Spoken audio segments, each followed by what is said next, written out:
하나님의 말씀 창세기 1장 1절부터 3절까지 말씀입니다. 함께 봉독하시겠습니다. 태초에 하나님이 천지를 창조하시니라. 땅이 혼돈하고 공허하며 흑암이 깊음 위에 있고 하나님의 영은 수면 위에 운행하시니라. 하나님이 이르시되 빛이 있으라 하시니 빛이 있었고. 아멘. 살아계신 하나님의 말씀입니다. 할렐루야. 하나님 아버지와 예수 그리스도로부터 오는 은혜와 평강이 이 시간 여러분 가운데 함께 하시기를 주님의 이름으로 축원합니다. 오늘 말씀은 하나님 어디 계십니까? 라는 제목으로 말씀의 은혜를 나누겠습니다. 사실 오늘 설교 준비를 하는데 상당히 힘이 들었습니다. 일주일 동안 묵상하게 하신 말씀이 있었는데 그것을 이제 설교문으로 옮기는 과정에서 진행이 안 되는 겁니다. 이럴 때가 종종 있거든요. 그것은 하나님이 막으시는 겁니다. 이제 경험으로 알게 되었습니다. 그래서 다른 본문으로 이렇게 준비를 하고 있는데 그 과정이 그렇게 쉽지만은 않았습니다. 아니, 목요일도 아니고 금요일도 아니고 토요일 아침에 하나님 왜 이렇게 변덕을 부리시나 이런 마음이 제 안에 들었습니다. 설교 내용을 한 2번 정도로 완전히 또 수정하고 했는데 참 힘든 일이더라고요. 그래서 이런 날은 참 몸과 마음이 지칠 대로 지치는 날입니다. 그래서 이런 생각이 들어요. 하나님 도대체 왜 그러시는데요? 하나님이 그렇게 기도하게 하셨고 또 그렇게 묵상하게 하셨는데 왜 그러십니까? 왜 이렇게 힘들게 하십니까? 이런 마음이 솔직하게 목사지만 이런 생각이 드는 거예요. 그런데 한편으로 이런 생각을 또 했어요. 제가 꿈에 그리는 광경이 있거든요. 장면이 뭐냐면 은퇴하는 날에 성도들과 이렇게 마주보고 있을 때 저는 정말 세상에 둘도 없는 그 그윽한 눈빛으로 성도를 바라보고 또 성도들은 존경과 사랑의 마음을 담아 저를 바라봐주는 그 장면을 항상 그립니다. 그래, 우리 목사님 참 그래도 정직했어. 그래도 올곧게 나갔어. 이게 성도들의 그래요. 뭐 인정받는 거 그 하나님 앞에서 대단한 거 아니지만 그래도 가급적이면 그렇게 좋은 목사, 훌륭한 목사로 남고 싶다 하는 그런 개인적인 인간적인 바람들을 가지면서 그 장면을 그려보고는 합니다. 근데 그러한 날이 오기 위해서는 이러한 고난과 고통도 필요하겠다. 하나님이 그러한 고통과 인내의 시간을 거치게 하심으로 한 목사를 만들어 가시겠다 하는 것도 느끼게 됐습니다. 새벽 늦게까지 이제 설교문을 완성하고 몇 번 검토하면서 고통과 고난 속에는 분명히 보석이 숨겨져 있구나라는 것을 하나님이 알게 하셨습니다. 그 보석을 오늘 저와 여러분이 함께 공유하게 되기를 간절히 바랍니다. 오늘 말씀의 제목이 좀 이상하죠? 하나님 어디 계십니까? 라는 제목인데요. 처음에는 하나님 정말 계시기는 한 겁니까? 뭐 이런 식으로 제목을 지으려다가 여러분 깜짝 놀라실까봐 하나님 어디 계십니까? 이렇게 다소 불경스러운 것 같은 그런 제목을 제가 붙여봤습니다. 사람들은 감춰져 있던 불경스러운 일들이 수면 위로 드러날 때 금세 눈살을 찌푸립니다. 뭐야? 이렇게 쳐다보는 거죠. 저 사람 뭔데? 목사가 돼가지고 어떻게 설교 제목을 저 따위로 잡는 거야? 이렇게 눈살을 찌푸리는 분들이 여기는 안 계실 줄로 제가 믿을까 말까 생각 중입니다. 없겠죠? 사람들이 불경하고 불의한 일들에 민감하게 반응하는 것, 여러분 그거 나쁘다고 할 수 없습니다. 오히려 불의에 대하여 침묵하는 것이 더 악한 죄라고 저는 생각합니다. 그럼에도 불구하고 불의함과 불경함에 반응하는 우리들의 모습 속에 나의 불의와 불경을 숨기고 싶어하는 본심이 깔려 있다라는 것을 우리가 잘 모르는 것 같습니다. 사실 저 사람의 그 불의하고 불경한 생각이 이미 나에게도 있었습니다. 그러나 나는 입 밖으로 꺼내지 않았을 뿐이고 저 사람은 용기를 내어서 수면 위로 그것을 드러냈던 것뿐이죠. 이때 그에게 눈살을 찌푸리지 않으면 나도 똑같은 사람으로 취급받을 수 있다라고 하는 그런 불안과 염려가 우리의 신앙적 무의식 속에 깊숙하게 숨어 있는 거죠. 그런데 그렇게 깊이 숨어있는 우리의 불경함과 불의함에 대해서 우리는 대수롭지 않게 생각을 해요. 아니, 아예 그런 게 있는 줄조차도 모르고 그렇게 신앙생활을 하고 있는 경우가 대부분이지요. 우리 이런 질문들은 종종 하지 않습니까? 하나님, 선악과를 왜 만드셨어요? 하나님, 선악과 나무 만드신 저희가 무엇입니까? 속셈이 뭐예요? 선악과 나무만 없었다면 인류가 죄를 짓지 않을 수도 있었잖아요. 왜 악이라는 것을 만드셔서 인류가 죄를 짓게 만드십니까? 이런 질문들을 종종 우리가 하게 되지요. 하나님, 이 세상을 왜 창조하셨는데요? 그냥 천국만 만드셔서 그 천국에서 우리를 창조하셨다면 우리가 이 지긋지긋한 고통의 현장 속에서 이렇게 고난받으며 살아갈 이유가 없지 않습니까? 도대체 왜 그러신 건데요? 아니, 이 세상을 살아가다 보니까 죄인들이 득세를 하네요. 악인들이 형통을 하네요. 왜 그렇습니까, 주님? 오히려 예수 잘 믿는 사람들이 고난을 받네요. 왜 그렇습니까, 주님? 그때 주님은 어디 계십니까? 뭐 하고 계셨어요? 하는 이런 원색적인 질문들. 그러나 여러분들이 한 번쯤은 해보셨을 법한 질문들이 있다는 것이요. 이러한 의문과 질문들이 타인의 입에서 나오게 되면 그것은 하나님에 대한 불신 내지는 그의 믿음 없음으로 우리는 치부해버리죠. 불의함이다 이렇게 얘기해버리는 거예요. 그러나 그들의 불경한 질문을 맹렬하게 비난하면서도 촉각을 곤두세우고 귀를 쫑긋 세워서 누군가 그 질문에 대답해 주기를 간절히 바라는 자들은 누굴까요? 불경하게 생각하는 그 질문들을 입 밖으로 꺼내지 않고 마음속에 꼭꼭 숨겨두고 있었던 그 사람들 아니겠습니까? 나는 얘기하지 않지만 듣고 싶은 거예요. 사실 정말 묻고 싶고 간절히 듣고 싶었던 이야기였던 거죠. 그러면서 아닌 척하는 것, 그것이 진짜 불의함과 불경함 아니겠습니까? 이러한 불의와 불경함이 저와 여러분 안에 없을까요? 있다는 거예요, 여러분. 여러분, 앞서 말씀드렸던 이 불경스럽게 여겨지는 그 하나님을 향한 인간들의 질문은 신학에서도 신정론이라는 주제로 다뤄져 왔습니다. 신정론은 쉽게 말하면 하나님의 정당함과 의로움을 주장하는 이론이에요. 이것은 하나님이 전능하시고 선하신 분이라면 어찌 세상에 고통이 존재할 수 있는가라는 질문으로부터 이 신정론이라는 것이 시작됩니다. 다시 말하면 신에게는 고통을 막을 수 있는 능력이 있어요. 전능함이 있습니다. 그리고 그것을 수행하려는 선한 의지가 있어요. 신에게는. 그런데 그럼에도 불구하고 왜 신이 고통을 허용하시는가를 묻는 것이 신정론의 출발입니다.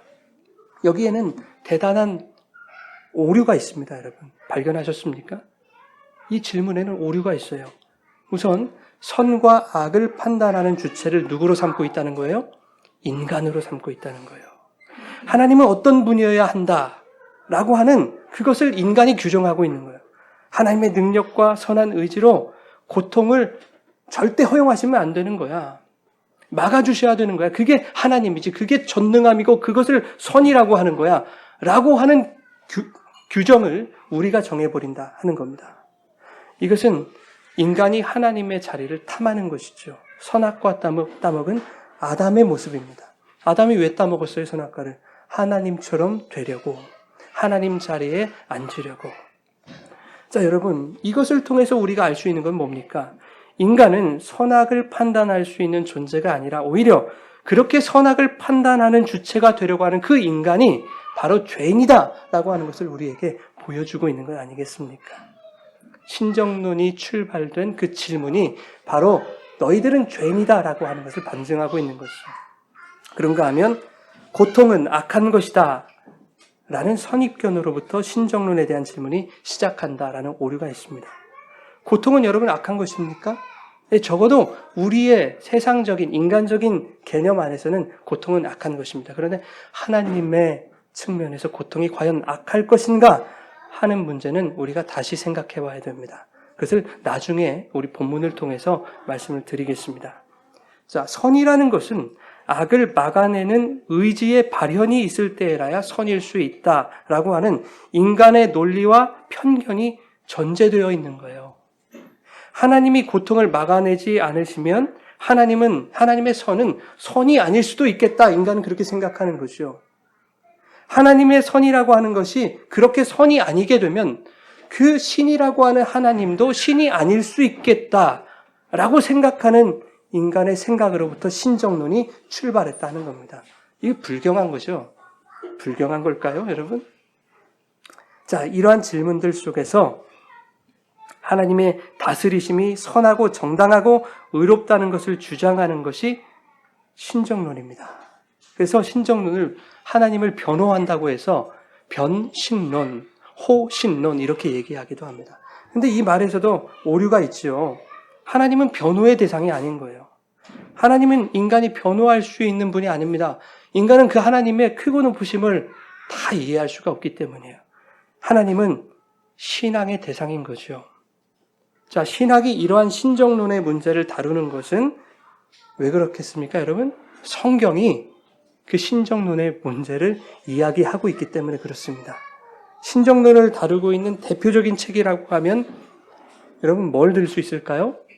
지난 시간에 우리가 살펴봤던 욥기를 들 수 있는 거죠. 지난 시간에 욥기를 우리가 살펴봤지만 우리가 욥기를 가장 오해하고 있는 부분이 뭡니까, 여러분? 고난을 끝까지 겪어내면 마지막에는 그 갑절의 소유를 복을 우리에게 주실 것이다. 그 복이 뭐냐에 따라서 그게 옳을 수도 있고 틀릴 수도 있어요. 근데 우리가 생각하는 복은 그 복이 아니잖아요. 세상 사람들이 생각하는 돈이 주어지고 명예가 주어지고 성공이 일어나고 하는 그것을 복이라고 여기기 때문에 자, 고난을 이겨냈을 때 그러한 복이 나에게 갑절로 주어진다라는 것을 욥기의 주제로 봤다면 여러분 그것은 완전히 틀린 거죠. 그런가 하면 누가 더 하나님에 대해서 제대로 이해하고 있는지, 누구의 신앙이 더 올바른 신앙인지를 가리려고 합니다. 사람들이 이 욥기를 통해서. 엘리바스와 소발과 빌닷이라는 욥의 세 친구가 하나님이 욥에게 허용하신 그 고난에 대해서 자꾸 하나님을 변호하죠. 자신의 정당성을 주장하기도 하지만, 우리가 옳다라는 걸 주장하기도 하지만 그것은 곧 뭡니까? 욥아, 너에게 허락된 그 고난은 너의 잘못 때문이야. 하나님의 불의가 아니야. 라고 하나님을 변호하고 있는 거예요. 그러니 이것은 뭐냐면 하나님을 변호하면서 내 신앙이 너의 신앙보다 옳아. 라고 하는 것을 말하고 있는 것이죠. 자, 이렇게 자기의 신앙 좋음을 주장하면서 하나님을 변호하던 그들에게 하나님이 이렇게 일갈하십니다. 욥기 42장 7절 우리 같이 한번 읽겠습니다. 시작. 여호와께서 욥에게 이 말씀을 하신 후에 엘리바스에게 이르시되 내가 너와 내 두 친구에게 노하나니 이는 너희가 나를 가리켜 말하는 것이 내 종 욥의 말같이 옳지 못함이니라. 아멘. 여러분 이 말씀은 마치 피고인이 법정에서 자신을 변호해주는 변호사에게 사실은 당신 말이 다 틀렸어 하는 것과 같은 얘기예요. 여러분 하나님은 인간이 변호할 수 있는 대상이 아닌 것입니다. 오히려 그것이 죄라는 거예요. 사실은 너희들이 나를 변호하려고 하지만 그것은 너희 스스로를 정당화하려는 것에 지나지 않는다라는 것입니다. 나를 변호하려는 너희의 그 마음, 그 시도는 다 죄다. 인간의 변호에 하나님 그렇게 노하실 수 있는 분이다 하는 것을 방금 읽은 말씀에서 우리에게 보여주고 있는 것이죠. 종종 우리는 고난의 터널을 지나가고 있는 지체들에게 이런 위로를 합니다. 욥의 친구들처럼 대놓고 야 네가 잘못해서 그래. 그러니까 회개해야 돼. 이렇게는 말 못하죠. 요즘에는. 상처받을까 봐. 그런데 사실은 그렇게 얘기하고 싶은 우리들의 마음이 있어요. 그것을 꼭꼭 감추면서 어떻게 말하는가. 하나님이 다 뜻이 있으셔서 그러신 것 같아. 라는 둥. 기도를 더 많이 하라고 너에게 고난 주신 것 같아. 우리 함께 기도하자. 이렇게 얘기를 하곤 합니다. 별로 도움이 안 되는 말들이에요, 여러분. 사실. 그렇죠? 고통 중에 있는 지체들에게 해준다는 그 조언들이 틀린 얘기들이 아니라고 할지라도 그것처럼 도움이 안 되는 말이 어디 있겠습니까, 여러분? 그것처럼 무례하고 그것처럼 속을 뒤집어 놓는 얘기가 어디 있어요? 그것은 위로를 가장한 폭력입니다. 그건 폭행이에요, 여러분. 영혼을 죽이는 말입니다, 여러분. 그렇게 하나님을 변호하고 있다고 할지라도 스스로가 야, 그건 너의 죄 때문이야 라는 것은 직접적으로 얘기하지 못하지만 야, 하나님이 다 뜻이 있어서 그래 라고 자신의 정당함을 주장하며 하나님을 변호한다 할지라도 그 조언이 논리적으로 틀리지 않다 하더라도 하나님은 그에게 야, 네가 틀렸어. 그건 다 틀린 얘기야. 이렇게 말씀하실 거다 하는 겁니다, 여러분. 욥기는 고난을 이겨내면 복을 준다는 얘기도 아니고 하나님의 의로우심을 변호해야 된다 이런 얘기도 아닌 거예요. 무슨 얘기냐? 하나님과 욥의 씨름 이야기입니다. 인간과 하나님의 씨름 이야기예요. 그 씨름에서 하나님이 인간 욥을 상대해 주시는 거예요. 야, 내가 너를 상대해 줄게. 여러분, 고대의 신관이 어떤 줄 아세요? 고대의 신들은 인간을 그냥 도구 취급했어요. 그냥 일이나 시키고 노역이나 시키고 그냥 노리게 삼고 하는 것이 신이 인간을 바라보는 시각이었습니다. 그런데 이 신은 특별한 거죠. 아니 그 신이 어떤 신인데 일개 인간에게 야 나한테 다 와. 내가 다 너야 상대해 줄게. 이런 신이 어딨냔 말이죠. 지금 그 이야기 하고 있는 겁니다. 욥기는. 하나님에 대해 이해할 수도 없고 납득할 수 없는 그 인간적인 질문들과 의문들을 하나도 남김없이 하나님께 쏟아넣게 하시는 거예요. 괜찮아. 다 가져와. 불경한 거 없어. 내가 다 들어줄 준비가 돼 있거든. 어서 빨리 나와라. 그래서 평생 하나님만 붙들 수 있도록 하나님이 얼마나 강하시고 능하시고 선하신 분인지를 가르치는 책. 그것이 바로 욥기서였어요, 여러분. 자, 욥에게 고난을 허용하셨듯이 하나님을 향한 수많은 의문과 질문들을 우리에게 허용하시는 거예요, 하나님은. 그것이 하나님의 의로움입니다, 여러분. 그래서 결국 하나님의 전능하심 깨닫고 다시 소망 갖게 하시는 것이 그것이 하나님의 의로움입니다. 하나님의 정의예요. 자, 신정론을 다루는 모든 성경의 내용, 아모스에서도 다루고요. 미가, 나움, 하박국, 선지서들이 많이 다루고 있습니다. 이 모든 내용들은 무슨 내용이냐? 이렇게 하나님과 인간의 씨름에 대한 이야기인 거예요. 하나님 어째서요? 왜 그런데요? 왜 전데요? 하나님 어디 계세요? 힘들다니까요? 다 나오라는 거예요. 이거 불경한 얘기 아니다. 그거 들고 나에게 나오거라. 내가 다 받아줄게. 내가 다 상대해줄게. 어서 빨리 나와라. 이게 주님의 말씀인 거예요, 여러분. 창세기 32장 24절, 25절 우리 같이 읽겠습니다. 야곱은 홀로 남았더니 날이 새도록 야곱과 씨름하다가 자기가 야곱을 이기지 못함을 보고 그가 야곱의 허벅지 관절을 치매 야곱의 허벅지 관절이 그 사람과 씨름할 때에 어긋났더라. 아멘. 야곱이 하나님과 씨름하는 그 유명한 이야기죠. 여러분, 야곱이 하나님과 씨름하는 일이 없었다면 그의 이름이 이스라엘로 변경이 됐을까요? 그런 일은 없는 거예요. 그러니까 야곱의 이름이 이스라엘로 변하기까지는 반드시 뭐가 필요했다? 씨름이라는 게 필요했다라는 것을 말씀하고 있는 거예요. 자, 야곱은 어떤 사람이었습니까? 자신의 이익을 위해서라면 부모 형제도 없어요. 다 속이는 거죠, 여러분. 그런 사람이었습니다. 그런 자가 하나님의 허리춤을 붙들고 씨름을 해요. 그 결과는 어땠습니까, 여러분? 야곱이 이겼습니까? 승리한 자입니까? 아니에요, 여러분. 야곱이 승리하지 않았어요. 그 싸움의 결과는 참담했어요. 허벅지 관절을 쳐맞는 고통이 찾아와요. 그것 때문에 평생 다리를 절고 지팡이에 의지할 수밖에 없는 신세가 되고 마는 거예요. 여전히 나를 의지하고 사는 그의 이름이 야곱이라고 한다면 이제는 뭔가 의지하지 않으면 혼자 일어설 수 없는 존재, 그게 누구입니까? 이스라엘인 거예요, 여러분. 이스라엘은 오늘날 저와 여러분, 교회, 성도를 의미하는 거죠. 그 교회는 혼자 일어설 수 없다. 그 성도는 혼자의 힘으로 일어설 수 없다라는 것을 이 말씀으로 보여주는 거예요. 늘 하나님과 씨름하여 환도뼈를 쳐맞는 그 고통을 겪어야 하는 거예요, 교회는. 그래서 주님을 붙잡고 일어나는 것입니다.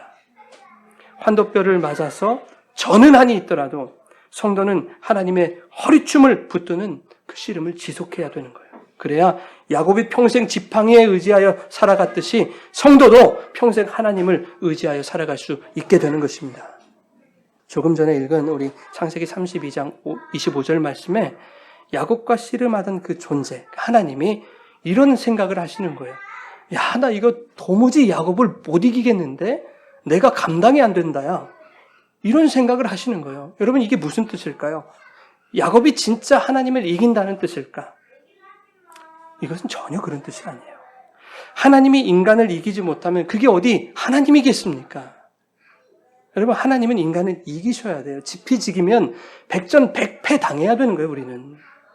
자, 그렇다고 이 말씀이 야곱의 끈질긴 믿음을 의미하는 말도 아닌 거예요. 이게 무슨 말이냐?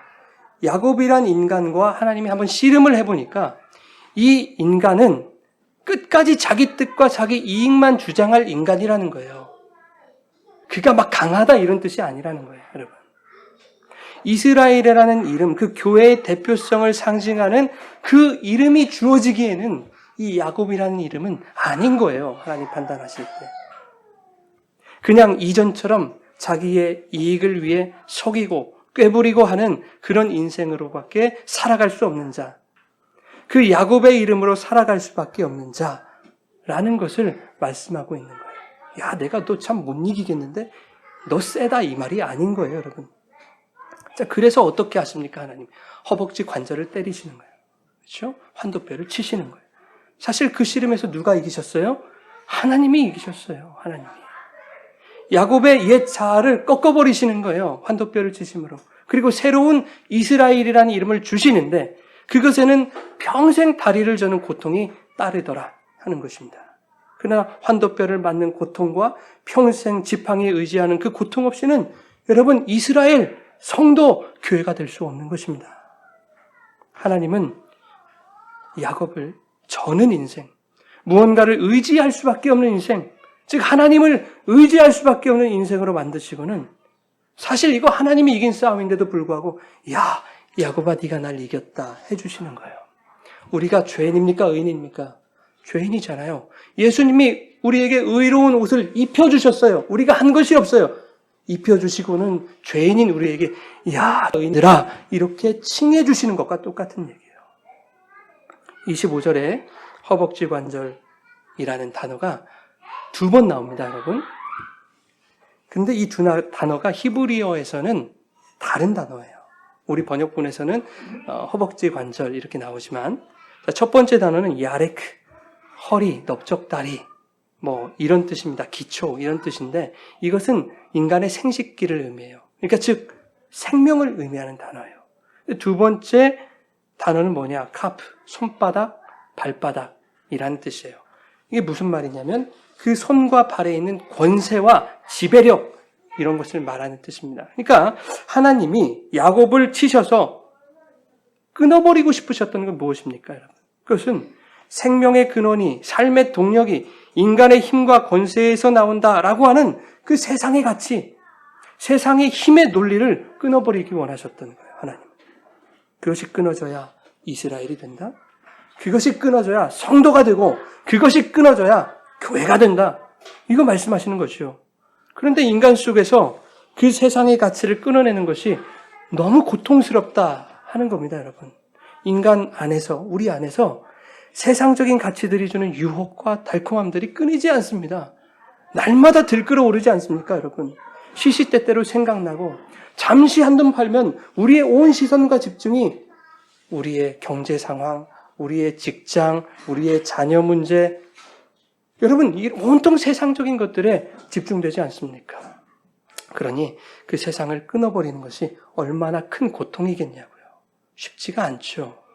그럼에도 불구하고 하나님은 영원한 당신의 그 사랑에서 기인한 씨름을 우리에게 늘 걸어오시는 거예요. 그래서 우리의 환도뼈를 오늘도 치실 거예요. 우리가 성도라고 한다면. 그렇게 우리로 하여금 하나님을 의지하도록 하실 것이란 말이죠. 그래서 우리에게 고통이 찾아오는 것입니다. 세상에 눈이 돌아가서 사망과 죽음으로 달려가려고 할 때마다 우리에게 찾아오셔서 오히려 환도뼈를 치는 고통을 주세요. 야, 거기는 사망의 길이라고. 아니라고 했잖아. 어제도 말해줬는데 오늘도 쳐야 되냐? 이러면서 오늘도 환도뼈 치는 고통을 우리에게 주신다 그 말이에요, 여러분. 그러니까 인생이 고통스럽고 고달퍼요. 그런데 우리는 그렇게 살리시는 하나님의 은혜를 잘 모르죠, 여러분. 그냥 환도뼈 치시는 게 너무 싫은 거예요. 고통스럽고 원망스럽고. 그래서 대체 하나님이 있긴 하는 겁니까? 하고 따지고 막 대드는 거죠. 그런데 하나님은 그렇게 대들면서 하나님 앞으로 나오는 것을 마다하지 않으신다. 라는 거예요. 그래, 어서 빨리 그렇게라도 나오라니까. 그래야 내가 너희들에게 대답을 해주지. 그렇게 대답해 주시겠다는 거예요, 하나님이. 여러분, 엘리 비젤이라고 하는 사람이 있었어요. 이분은 유대계 작가이면서 인권 운동가입니다. 이분이 2차 세계대전 당시에 아우슈비츠 수용소에 수용되었던 그런 경험을 가지고 계셨던 분이에요. 자, 이분이 그 경험을 바탕으로 해서 홀로코스트의 참상을 고발하는, 증언하는 여러 가지 책들을 저술하는데 그 중에 하나가 밤이라는 책입니다. 그 책에 한 일화가 있습니다. 어느 날 밤이었는데 강제 노역을 마치고 이제 수용소로 들어가는 길인데 사람들이 연병장에 막 모여 있는 거예요. 왜 그런가 가서 봤더니 교수대에 사람들이 목이 매달려갖고 이렇게 죽어 있는 거죠. 이제 탈출하다가 붙잡혀가지고 이렇게 형을 집행당했던 거예요. 근데 안타까운 것이요. 그 안에 한 명이 어린아이였어요. 어른들은 목을 이렇게 매달아도 무게가 좀 나가니까 좀 안 된 말이지만 숨이 빨리 끊어집니다. 근데 어린아이는 숨이 좀처럼 끊어지지 않는 거예요. 그래서 발버둥 치는 겁니다. 얼마나 괴롭겠어요, 여러분. 이게 살기 위한 발버둥인지 빨리 죽기를 위한 발버둥인지 모를 정도로 발버둥을 치는데요. 눈알이 막 튀어나오고요. 사람들이 그 광경을 다 지켜보는 거 아니겠습니까? 그 아이의 눈빛에서 그 고통과 참상의 참혹함이 그대로 드러나는 거예요. 사람들이 그 모습을 지켜봅니다. 무리 속에서 이런 말이 들려오기 시작해요. 하나님, 당신 도대체 어디 계십니까? 하나님, 당신 도대체 어디 계십니까? 잠시 후에 저자의 내면의 소리가 들려옵니다. 하나님은 소년과 함께 고난당하고 계신다. 하나님은 소년과 함께 고난당하고 계신다. 여러분, 이 아이가 무슨 교수형 당할 일을 했겠습니까? 그 상황에서 불의가 있다면 그 아이를 잔혹하게 학살하는 그 나치의 만행이 불의한 거 아니겠어요? 그러면 그 불의한 자들이 심판받아야 되는 것이 당연한 우리의 정의인데 하나님의 정의는 그렇지 않다고요. 우리의 그것과는 다르다는 거예요. 하나님의 정의는 뭡니까? 그 아이와 고통을 함께 하시는 것, 그것으로서 당신의 정의를 실현하시겠다는 거예요. 그것이 하나님의 사랑입니다, 여러분. 여러분, 우리의 인생 가운데 고난이 찾아올 때 우리는 주님께 물을 수 있어야 돼요. 주님, 당신 지금 어디 계세요? 너무 힘들고 고달프다니까요. 지금 어디 계시는 거예요? 뭐 하고 계시는 거예요? 이것은 여러분 절대 불경함이 아닙니다. 불의함이 아니에요. 하나님에 대한 의심이 아닙니다. 의심하는 자에게는 질문도 필요 없는 거죠. 의심한다는 것은 이미 관계가 깨어져 버렸다는 것인데 무슨 질문이 필요하겠습니까? 그러나 의문을 가질 수 있어요, 우리는. 의문을 갖는다는 것은 관계를 회복하고 싶다는 말이에요. 그래서 관계를 회복하기 위해서는 계속 찾고 두드리고 질문해야 되는 것입니다. 하나님, 힘들어요. 하나님, 도대체 어디 계세요? 주님, 어디 계세요? 그때마다 주님이 이렇게 대답하실 거예요. 너와 함께 십자가에서 고난당하고 있단다. 너와 함께 십자가에서 고난당하고 있단다. 여러분, 하나님 어디 계세요? 이 질문이 없으면 너와 함께 십자가에 고난당하고 있다는 이 대답도 없는 거예요, 여러분. 그래서 우리는 끊임없이 주님께 물어야 돼요. 주님으로부터 오는 그 대답을 들어야만, 그 고통을 느껴야만 같이, 그래야만 주님을 붙들 수 있는 거예요. 오늘 본문 2절을 우리 한번 보실까요? 본문 2절 말씀 같이 읽겠습니다. 땅이 혼돈하고 공허하며 운행하시니라. 아멘. 여러분, 하나님이 천지를 창조하실 때 상태가 어떠한지 지금 표현하고 있죠. 혼돈과 공허, 흑암이라는 표현을 사용하고 있다고요. 이 표현들이 참 어둡고 부정적이에요. 우리 생각에는 그래요. 자, 그런데 여러분, 아직 아담이 범죄하기도 전이에요. 그렇죠? 그리고 하나님의 창조 사역 속에 무슨 악함과 부정함이 있겠습니까? 생각을 해보세요. 혼돈과 공허, 흑암은 과연 부정적인 것일까? 그렇지 않다는 거예요. 하나님의 창조에 반드시 필요한 것들이었어요. 설사 그것이 악한 것이라 하더라도 하나님의 선한 창조에 그것들은 반드시 필요한 것입니다. 오히려 하나님의 창조가 어떤 것인지를 더욱 분명하게 해주는 도구들이에요. 그것 없이는 하나님의 창조가 설명이 안 되는 것이죠. 2절 말씀에서 하나님의 영이 수면 위에 운행하셨다 이렇게 말씀하죠. 수면은 뭡니까 여러분? 물의 그 면을 말하는 거 아니겠어요? 근데 하나님의 영이 수면 위에 운행하셨는데 이 수면에서의 이 면이 하나님의 얼굴을 말하는 파님이라는 단어예요. 그러니까 하나님의 영이 하나님의 얼굴로 우리를 이렇게 지켜보시는 거예요. 우리를 막 덮으시는 거예요.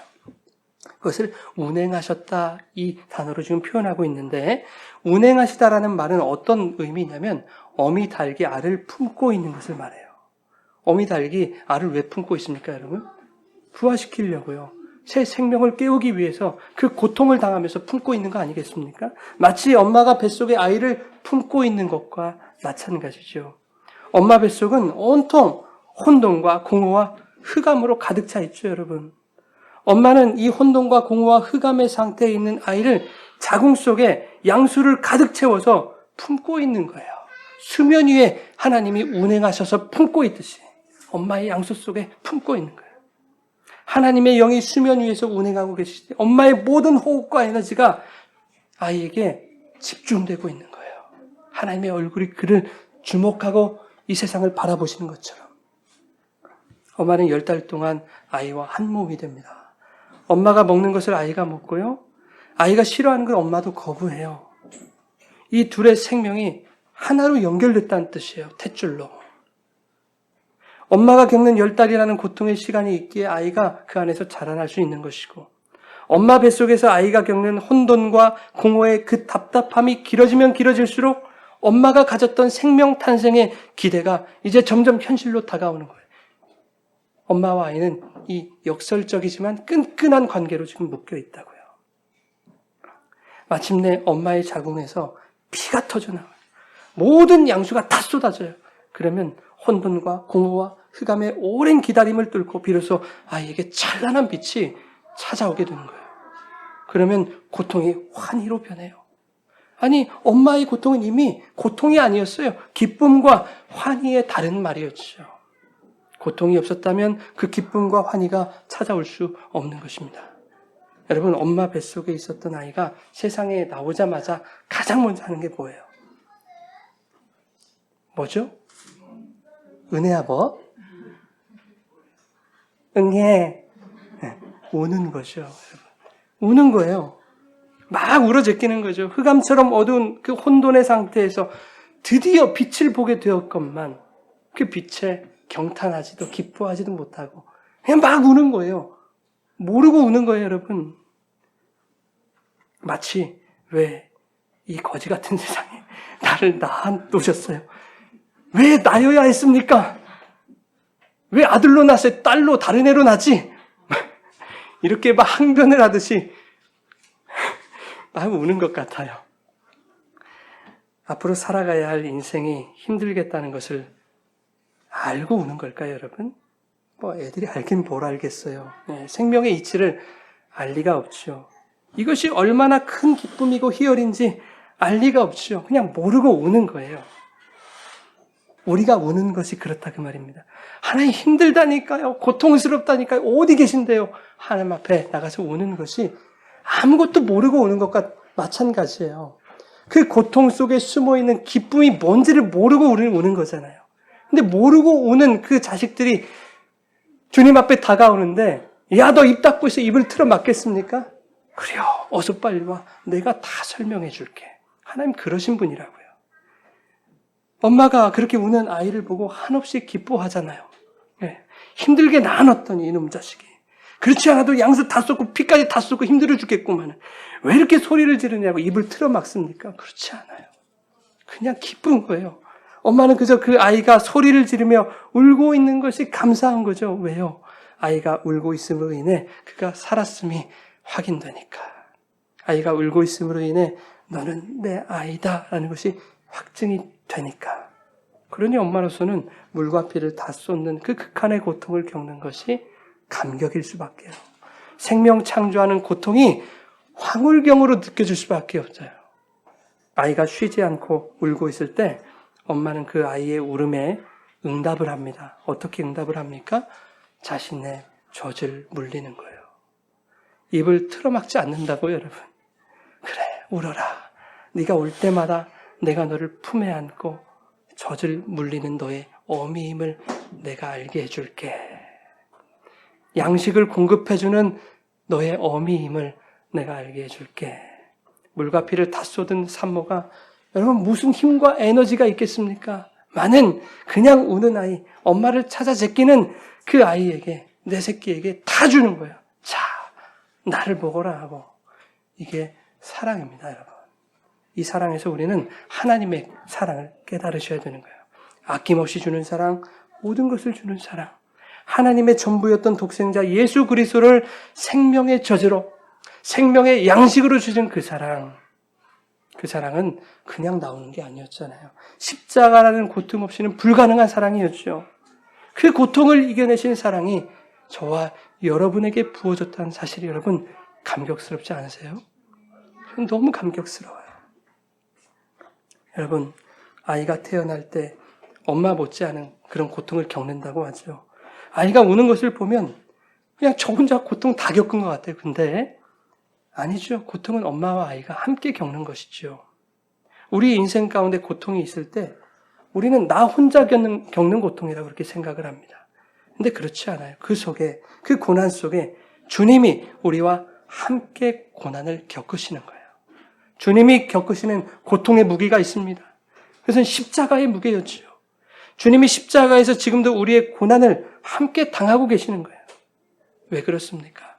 그 고통과 고난이 창조하는 새 생명의 빛과 기쁨과 환희가 있을 것이기 때문에 그렇습니다. 누구에게 있습니까? 주님과 우리에게. 그 기쁨과 환희가 있을 것이기 때문에 예수님이 그 고통을 감당해 주시는 거예요. 여러분, 울 때는 몰라요. 알고 울지 않습니다. 그냥 막 우는 거예요. 왜 나여야 합니까?